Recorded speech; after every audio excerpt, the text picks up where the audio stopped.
everyone. Just a quick note before I get into the topic of today's video. I'm actually in the process of doing the no shampoo, water only hair challenge.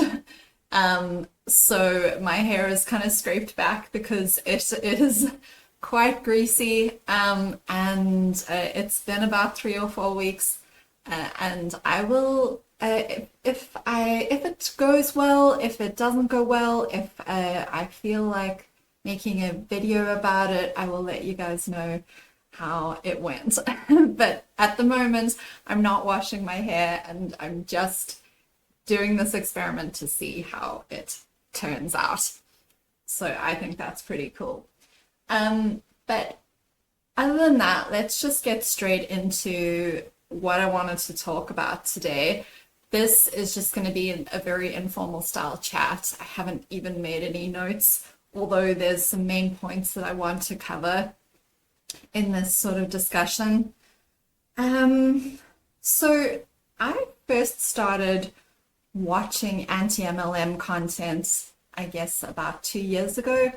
I've never been in an MLM myself. However, I think like most people, I've had people that I care about involved with MLMs, and they've always sort of creeped me out. I've always had a bad feeling, a bad vibe about them.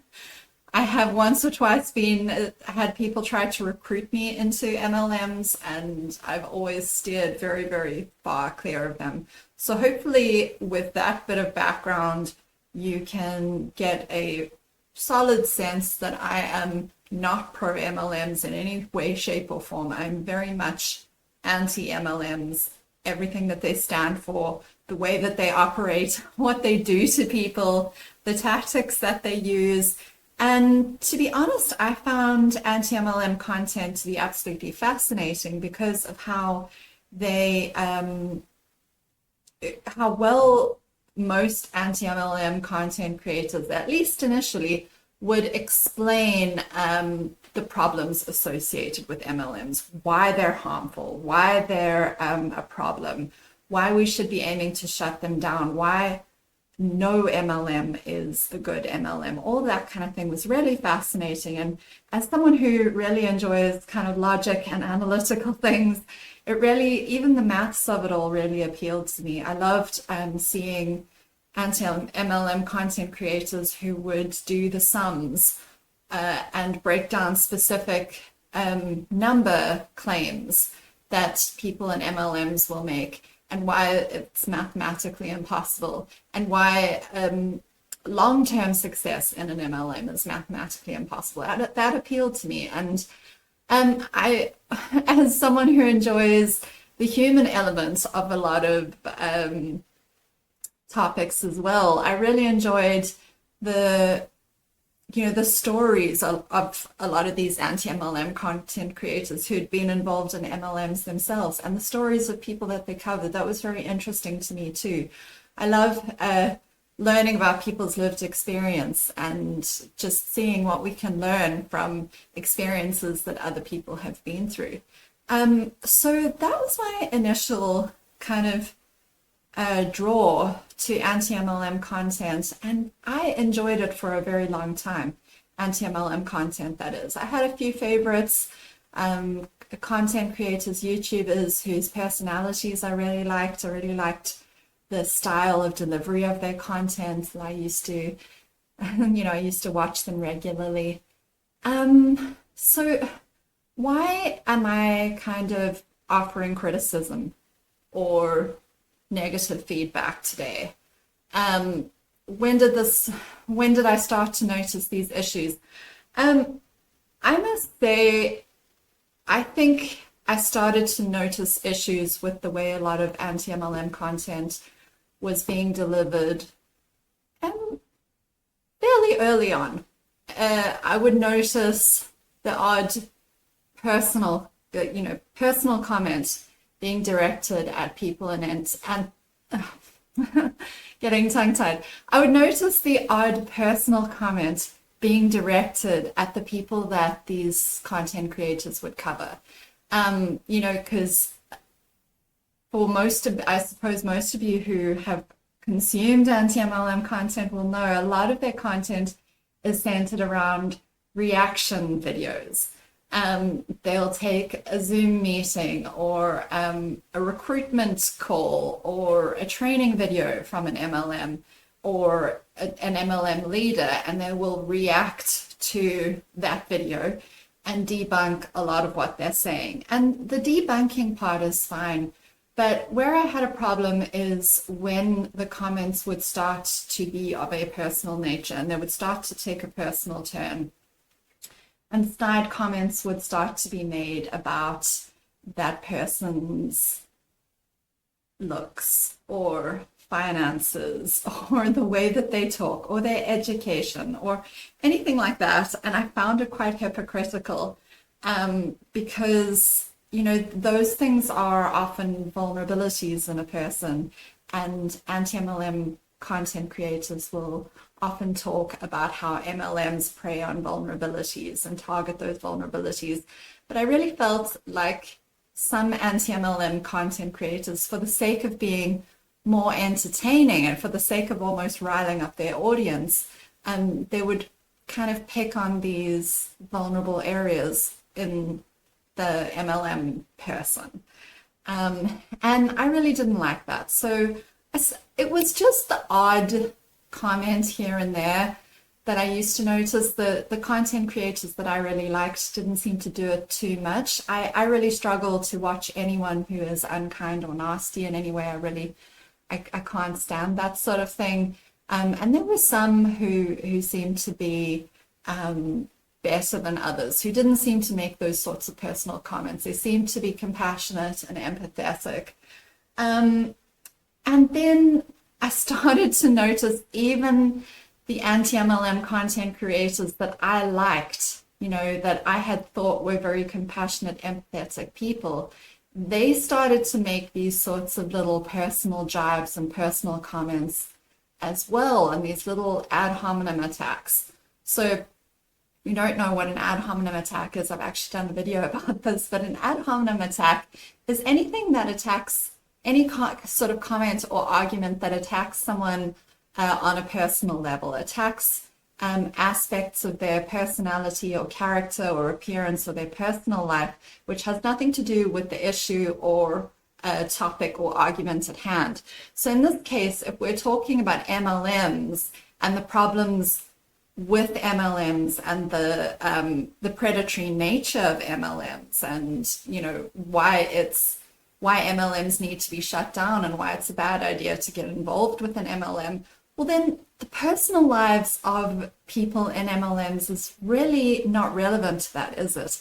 Because these, as much as we might want to blame people in MLMs or kind of want to take digs at them for, you know, being so kind of quote unquote silly or stupid as to become involved in an MLM. The fact of the matter is these people are victims. They've been victimized by the exact predatory tactics that the anti-MLM content creators talk about.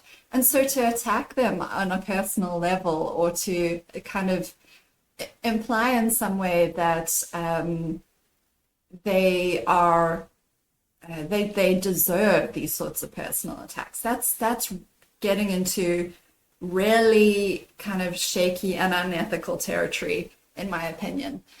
And I have to say, it's even kind of made me take a look at myself and the people that I cover on my channel, and it made me think, okay, I need to try and be extra careful to not to make personal comments about the people that I cover. And I was, you know, kind of not very proud of looking back on one or two things that I've said in the past, that, as I say, I don't look back on these things with pride, where I have made comments verging on sort of personal jibes at people that I've covered, for instance, Matthew Hussey. And I'm really, really going to try and do better. I do not ever want to attack anybody on a personal level. We really, as commentary channels, as people trying to expose problematic issues, we should be focusing on the issue and the topic itself and not on the person, because we're all human beings, we're all flawed, we're all, you know, subject to human failings, and I don't think it's helpful in any way, shape, or form to try and chip away at someone on a personal level. All that's going to do is A, make the person we're talking about extremely defensive and feel as if they have to protect and defend themselves. And B, it's going to detract from the issue that we're talking about, and it's going to cause infighting amongst ourselves instead of focusing on the actual problem and the enemy, which is in this case, the MLM, or whatever problem it is that we're trying to fight. That should be our focus, and that should be the enemy. We, as human beings, as fellow kind of,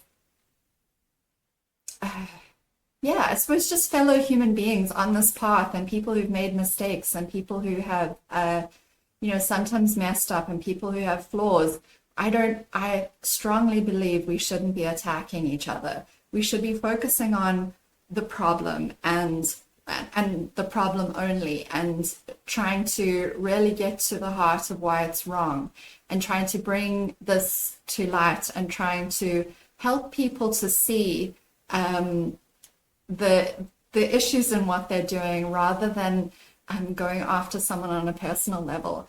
And hopefully I've explained that well enough. I feel like maybe I'm not being as articulate as usual, but hopefully that's come across in the way that I meant it.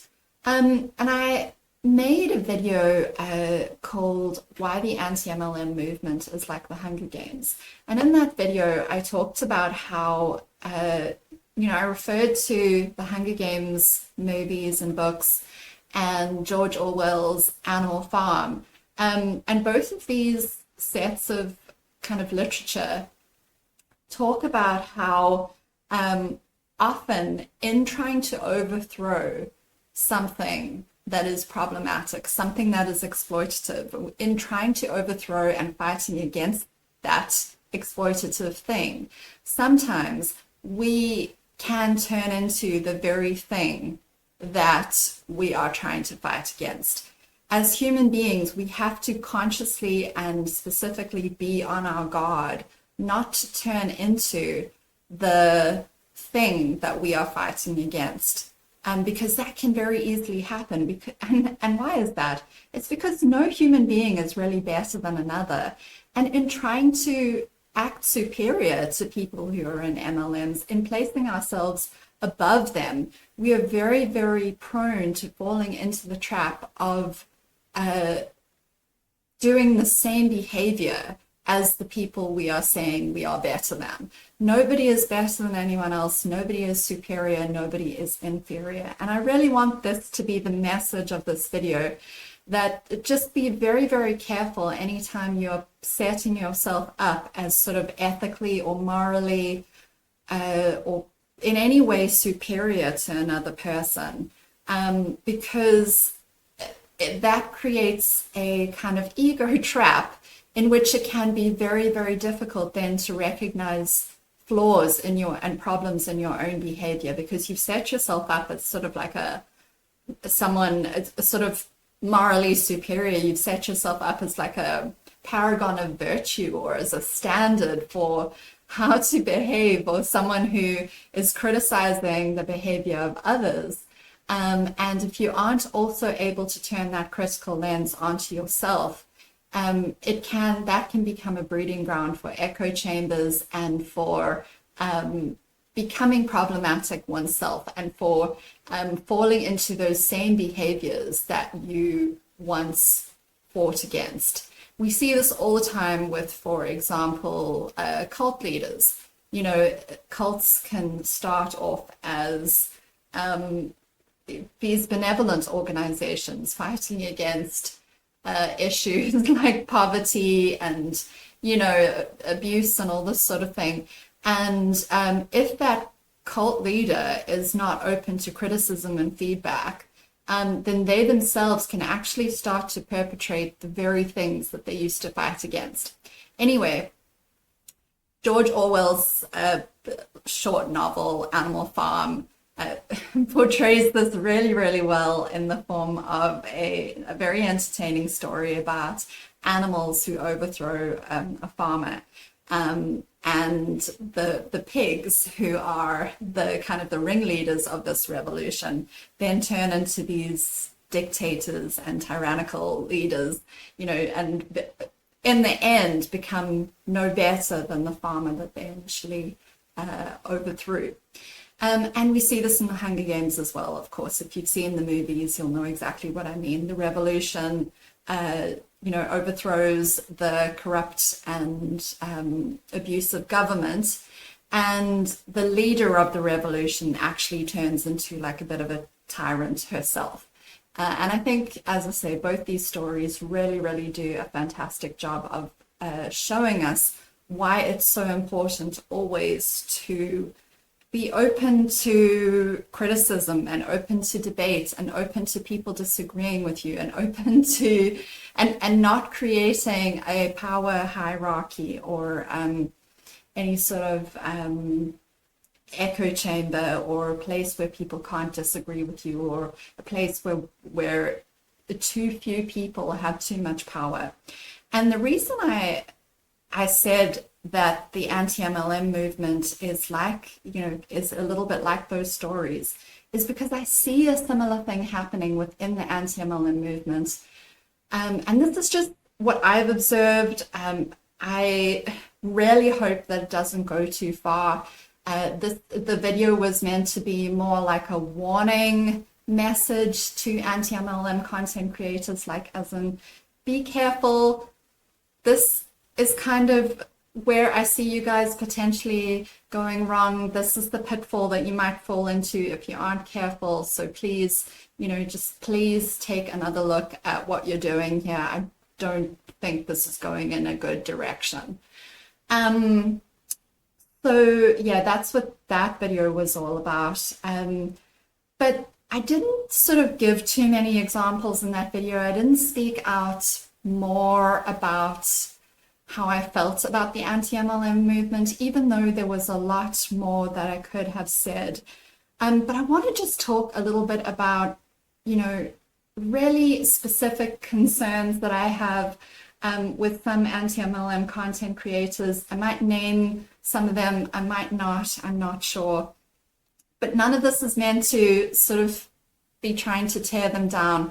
As I say, this is really meant to be like a kind of a be careful, like red alert message to these anti-MLM content creators, because I'm concerned that the pitfalls that I see them falling into could derail a lot of the good work that they're trying to do. And there's no two ways about it. The anti-MLM movements have done incredibly, fantastic good work in helping people to escape from MLMs, in saving people from getting involved with MLMs in the first place, in exposing a lot of MLMs. The anti-MLM movement has been instrumental in bringing down a lot of MLMs, which I think is just incredible. We've seen several high-profile MLM companies disband their MLM model in recent years, and I think there's no question that that is very largely attributable to how outspoken and popular the anti-MLM movement has become, and I think that is just fantastic. So I want to give those kudos right up front and say that I am so proud and so much in awe and in favor of what the anti-MLM movement has done in terms of bringing down the power of these MLM companies. I think it's fantastic, and I hope they keep up that good work. I think it is advocacy work that needs to be ongoing. But I do really, really just want to say to them, please be careful of these personal attacks against people within MLM companies.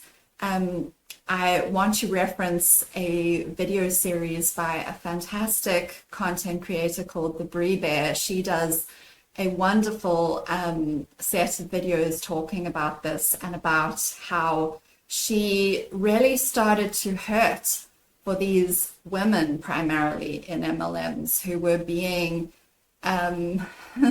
targeted and made content about by these anti-MLM content creators and the things that were being said about them. And I feel the same way. I struggle to watch some anti-MLM content these days because it hurts me to see the way that these people in MLMs are being talked about. It hurts me to see the snark and the snide comments and the nastiness and the cattiness. For me, it's very reminiscent of sort of mean girl behavior. It's very reminiscent of high school girls kind of sniggering about the unpopular girl behind her back, or sniggering about someone that they don't like. And look, I can understand being put off by the things that someone does when they're in an MLM, but can we not be nasty about the person? Can we focus specifically on the manipulative tactics, and can we completely leave the person out of it? Can we not make snide comments about that person's marriage, about that person's finances, about that person's house or their parenting, or any of those things which have absolutely nothing to do with the MLM?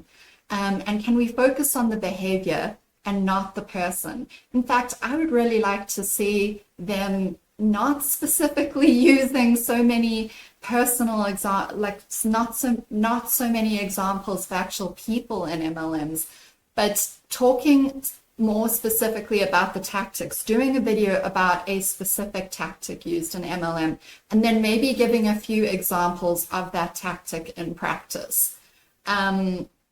You know, you could just cut and edit or sort of clip specific examples of people in multiple MLMs or multiple MLM leaders using that specific tactic that you're talking about. But keep the focus on the tactic and not the person. And I don't see any need to kind of name the person or necessarily show their face. I have a lot of respect for anti-MLM content creators who hide the faces and don't use the real names of the people that they cover. And I think that's fantastic, because to a greater or lesser degree, these MLM people are victims of what the anti-MLM content creators themselves call a cult. Now, people, if you're going to go to that extreme and talk about MLMs as a cult, then you have to also acknowledge that people who are in a cult are victims of the cult. You can't have it both ways. You can't say on the one hand that an MLM is a cult, and yet at the same time the people inside the MLMs are these awful people who are intentionally proliferating harm against others. You have to acknowledge that they are under the influence of the cult and its brainwashing and its indoctrination and its various tactics that it uses to control its members. And I would like to see more empathy and compassion coming across in that specific sense. So yeah, it really hurts me to see certain anti-MLM content creators, and I don't even think there's any point in me naming specific anti-MLM content creators that do this, because they pretty much all do it. But when these anti-MLM content creators focus on specific people and they sort of hound them and follow them for months on end, and keep kind of going to their content over and over again and follow details of their personal life, and and delve very deeply into what specific individuals are doing, it kind of feels really kind of stalkerish. It feels really sort of like a bit of a witch hunt. It feels very, very personal against these people. I mean, Jessie Lee Ward is a huge example that comes to mind when I think of this. So I'm not going to spend too much time going into details of who Jessie Lee Ward is or what she's done, But briefly, she was a very, very high profile and successful MLM leader in the MLM Prove It. And she died from stage 4 colon cancer. I believe it's about a year ago now. I think it's as much as that. I could be wrong, but it is, it's many months ago now that she passed away. And these anti-MLM content creators really had kind of focused on virtually everything that Jessie Lee did, and made multiple videos about her and lots of content talking about her. And it got to the point where Jessie Lee Ward was sort of so hated and reviled in the anti-MLM community that these anti-MLM content creators, in my opinion, in an effort to kind of drum up more content and to kind of capitalize on these negative feelings about Jessie Lee, they started digging deeply into Jessie Lee's personal life. And this is where I really had to take a step back from the anti-MLM community, because I was just horrified and disgusted by this. But they went, and I'm not going to revisit any of those details for obvious reasons. I don't want to draw more attention to it. But they dug deep into her relationship and into the details of her relationship, and they brought all sorts of details about that situation into the public arena, which weren't public before. I mean, I was absolutely horrified to see multiple live streams by the content creators, Erin Bees and Julie Joe, who, as I say, did multiple videos and live streams, and DC was another one who did this. There were probably a couple others who also talked about Jessie Lee's relationship, but they did multiple lengthy videos and live streams, delving into very, very, very personal details about Jessie Lee's relationship and all the circumstances surrounding that. And they brought people into the public arena who never asked to be brought into the public arena. And they made certain details public which have absolutely nothing to do with MLMs and the problems associated with MLMs. To be honest, I don't know how they justified doing that to themselves. They never even tried to explain to their audience what any of this had to do with MLMs and the problems to do with MLMs. As I say, I was just horrified. Like, if talking about someone's marriage and relationship and diving into the details, kind of sleuthing out details when someone has never talked about it publicly and has not made those details public for you to talk about and has not invited discussion about their personal life in that way. I mean, I don't know how that can be considered ethical and it certainly isn't anti-MLM content. It's got nothing to do with MLMs, as I mentioned. And if we're going to do that, well then, why not dive into the personal lives of anybody? Like, just pick a random person on the internet, pick a random public figure and dive deeply into their personal life. What's the harm? If you really think there's nothing wrong with it, then why not do that for every person who has sort of made mistakes in their relationships or made sort of questionable decisions in their relationships? Let's have a free-for-all. I mean, it was just, as I say, it was incredibly, incredibly off-putting to me as an audience member. And I pointed this out in a lengthy comment on one of the live streams that Julie Joe and Erin Bees did on this topic. And I don't know how many other people were expressing that opinion.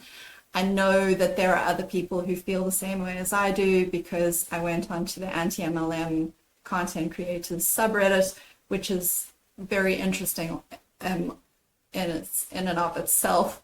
But a lot of people seem to be expressing the same sentiment, that they found it incredibly distasteful and incredibly off-putting and awful that Jessie Lee's public, private life was made so public, and details of her relationship that were not public were, aired out so publicly, and it was really awful. I just really felt for everyone involved, actually including Jessie Lee. And I noticed that the justification used for behavior like this a lot of the time is, oh well, she's a scammer, she's scammed people out of money, she's been manipulative, she's done horrible things, and therefore she's fair game. I mean, I'm sorry, I just reject that kind of morality completely. That the the mistakes or the questionable behavior of the person justifies anything that we might do to them. I just reject that way of thinking altogether. So Jessie Lee Ward, to me, was very, very exploited by the anti-MLM community, not just in terms of her personal life and her relationship, but also in her illness, in my opinion. The anti-MLM community delved very, very deeply into Jessie Lee's cancer journey. And again, I fail to see what any of that has to do with MLMs and the harmful nature of MLMs. This is something that's very private and personal to Jessie Lee. Now, yes, she may have talked about it publicly, and I know that she did. I know that Jessie Lee talked about her treatment and her, her cancer on her own videos. And I think this was the justification used by the anti-MLM community to talk about it. And they were saying, oh, well, Jessie Lee's putting out this misinformation and she's misleading people about medical issues, and she's influencing them not to have chemotherapy and this sort of thing. And although I can understand that opinion, I can understand why you would think that. At the same time, I do not understand how you, as an anti-MLM content creator, when your stated mission is to expose MLMs, I don't understand how you can change direction so drastically and now go after a woman who is struggling with stage 4 colon cancer. I can only imagine. I mean, I've had a very close family member who has gone through a cancer journey. Luckily, they are still with us and they didn't pass away, but it was a very, very emotional and scary time for that person and for the rest of the family. And I can only imagine how terrifying and agonizing it must have been for Jessie Lee to go through that, especially being as young as she was. And probably she must have, at one point before the diagnosis, she must have thought that she had her whole life ahead of her,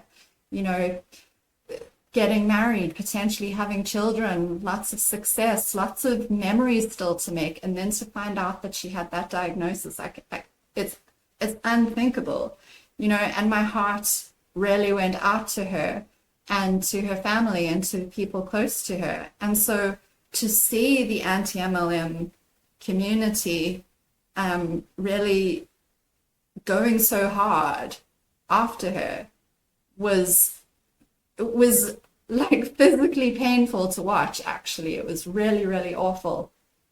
I thought they could have approached the topic with a lot more compassion and empathy and a lot more kind of respect and sensitivity for Jessie Lee and for her choices. I mean, after all, it was her choice not to have chemotherapy. Whether you agree with that or not, of course, is up to you, but it is still her decision and no one else's. If she chose not to have chemotherapy, which is incredibly difficult and incredibly unpleasant, and she chose instead to try and go a more natural route and to take her chances that way, that is 100% her autonomous right and her decision to make. And so I really, I just found it to be just in very, very bad taste and very disrespectful that they went so hard after her decision. You know, I'm sure she had medical professionals who were probably trying to convince her to have chemotherapy and to have proper treatments. And I don't think she needed the whole weight of the anti-MLM community, which, let's face it, has never really supported her. I don't think she needed the whole weight of the anti-MLM community making videos about her cancer journey. It was just really disgusting, in my opinion. And similarly, the anti-MLM community really, really jumped on her death as well and made multiple videos about about Jessie Lee, you know, the circumstances of how and when she died, and the behavior of people close to her, and the distribution of her assets, and her estate planning. I mean, what any of that has to do with MLMs beggars their imagination. I cannot understand how they justified it to themselves, you know, to make videos. These are deeply, deeply personal, sensitive issues. Like, how are you thinking it's okay to make videos about this as an anti-MLM content creator? I'm just, at that point, I really thought, okay, this community, or at least I shouldn't tar the entire community with the same brush, but it was several larger anti-MLM content creators who were all jumping on the same bandwagon, making content like this around the time of Jessie Lee's death. And this is when I thought, well, this group of creators has really lost the plot. They have gone way off the deep end here, and I don't know if I can continue to support them. And, you know, there were also videos being made about Jessie Lee's close friends, people like Ed Milet and Eric Worre, who I have no love for these people. If you have watched my videos about Ed Milet, you'll know that I consider him to be a scammer as well. And I have no kind of, you know, as I say, no support or no love for MLM coaches like Ed Milet or Eric Worre. So this is not coming out in defense of them per se, but there were videos being made by the anti-MLM community about how these people had exploited Jessie Lee and how they should have left her alone in peace, after as she was dying and after she died. And the content creator, or the commentator here on YouTube, Erica Mones, I hope I'm saying her name correctly, but she is absolutely fantastic. She made a wonderful point that it's important that we use Jessie Lee's own standards and ethics and what she considered to be right and correct to judge the behavior of the people close to her, not our own. We might be put off by the idea of someone like Ed Milet or Eric Worre making money from Jessie Lee or her passing, and, you know, sort of sad fishing and all this sort of thing. But would Jessie Lee herself have had a problem with it? Possibly not. You know, Jessie Lee herself was a big supporter of Ed Milet and Eric Worre and people like them. And so I don't think that it's necessarily appropriate for the anti-MLM community to comment on how sincere people like Eric Worre and Ed Milet were being when they were talking about their grieving process and about how they, you know, their relationship with Jessie Lee. I don't think she necessarily would have had a problem with that if we look at who she was and how she lived her life. So that was a fantastic point that Erica Mones brought up, which I agree with. I also think that it's not appropriate for us as the audience, and certainly not for anti-MLM content creators, to comment on how Jessie Lee spent her last few days on this earth. I saw anti-MLM content creators who were sort of criticizing Jessie Lee for having business coaching with Eric Worre right up until the end, or Ed Milet, I forget who it was. But they criticized her for having sort of work meetings and coaching right up until the end of her life. Well, if that's how Jessie Lee wanted to spend her final days, if she got comfort from that, if it made her feel good, if she derived some sort of solace from contact with people that she'd worked with and who'd perhaps become a very close and integral part of her life, well, then who are we to judge that? That's what I say. I mean, she had people around her that she had obviously chosen, that she felt close to, that she felt good being around in her final days. And I don't think it's for any of us to judge that. You know, as far as I'm concerned, if you are dying from stage 4 colon cancer and you say, I want to talk to this person because I love this person and I like how they make me feel, you can have that. You can have anything you want, as far as I'm concerned, if you're in the last few days of your life, if you're on your deathbed. And as I say, I don't think it is for any of us in the anti-MLM community to judge that. That is Jessie Lee's right to do those things. If that's what she wanted to do with her last few days on earth, that is up to her. And it's not for any of us to pass judgment on that. Must have been a very terrifying and agonizing time. And for her and her family and her loved ones, and whatever they could do to make them, to to bring a smile to her face or to make her feel better, in my opinion, it's all good and it's all fine. And it's all, she had the right to do those things at the end of her life, if that's how she wanted to spend her last few days. So the example of Jessie Lee Ward was really the most extreme example of some of these problems with the anti-MLM movement that I have seen. But I've seen it with other people as well. I could be here probably all day listing off examples of, problematic things that the anti-MLM movement have said about specific people in MLMs, and snarky and snide comments that they've made, and that really have nothing to do with targeting MLMs and harmful business practices, that really are more about attacking people. And I think people are starting to see that more and more about the anti-MLM movement. I think people are expressing concerns about the anti-MLM movement. And I really do hope that these anti-MLM content creators take heed and take the feedback and, try to bring in some more compassion and empathy.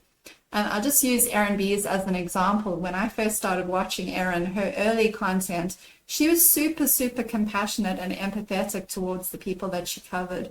And she always really made an effort to relate to people that she was covering and talk about how she understood and how she used to do a lot of the same things herself. And she would, she'd really show a lot of humanity for the people that she covered in her videos. And I think as of late, I've just noticed her becoming a lot more snide and snarky, and saying things that I just think are really rather kind of mean-spirited and kind of nasty and catty, and I don't like it, and I've had to unsubscribe from her channel as a result of that. But she's not the only one. There are other anti-MLM content creators who are doing a similar thing, and I just think it's really counterproductive to the message that they are pushing and the goals that they say they are trying to achieve. And I think we can also sort of see this in the sense that anti-MLM content is kind of declining in popularity, I would venture to say.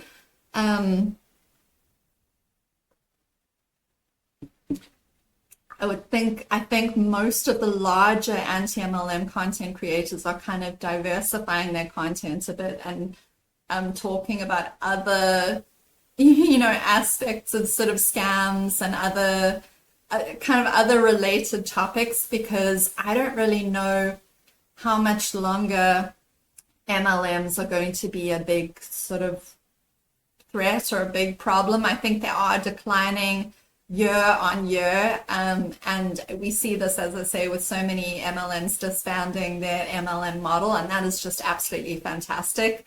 Hopefully we'll see MLMs dying out altogether one day, but I think so many people are kind of aware of the problems with MLMs that it's the content has become quite saturated. The anti-MLM content has become quite saturated, and as I say, we see bigger anti-MLM content creators kind of starting to branch out and talk about other topics. I'm thinking about content creators like Cece Suarez, Hannah Alonso, Kiki Chanel. These are all big anti-MLM content creators that have started to talk about other topics, because anti-MLM content can also get quite repetitive. You can only say the same thing in so many different ways. You can only give so many examples before you start like really repeating yourself.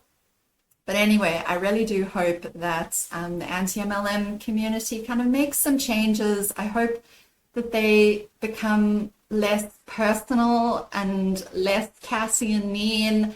And I hope that they start to talk about other sorts of scams and harmful business practices, maybe not just MLMs, and kind of branch out a little bit. I would love to see the whole genre improve as a whole. And but mostly, as I say, I would really like to see them kind of stop the personal attacks against people in MLMs. These people are or were at some stage victims, and when they get out of MLM and they start to deconstruct everything that they've been part of, they're going to need support, they're going to need compassion, and they're going to need understanding from the anti-MLM community. And I think something that the Bre Bear says, Bre Bear says in her videos, is that a lot of people who are in MLMs or who have been in MLMs are actually put off the anti-MLM community because of a lot of the nasty things that are said. And I really, really don't like to see women tearing down other women. I hate it. I think, we, as women, we really need to be kind of lifting one another up and helping each other and supporting one another and being really kind and compassionate to one another, and not giving into these kind of tendencies to be catty and mean and snarky and snide about other women. I hate to see it. Just because you're in the anti-MLM movement doesn't mean you're necessarily better than or superior to people who are in MLMs. It's kind of like a lot of the times when you're talking about people in cults and high control groups, it's kind of, I think you have to have this attitude of, there but for the grace of God go I. And that's just how I feel and what I think about all of that. Please feel free to give your own feedback and comments. You are, of course, free to disagree with me. That is something that I very, very much believe in and promote and support, is debate and disagreement and open discussion. I am never, ever the last word on anything that I say, and I'm open to all sorts of feedback here on my channel, because I think that's healthy. I think it's essential. I think we've got to keep an open dialogue, and we've got to always be open to new and different ways of seeing these sorts of topics. So anyway, I will see you guys in my next video. Maybe I'll let you know how it's going with the water-only hair care challenge. But take care of yourselves and have a great rest of your day. Bye, everyone.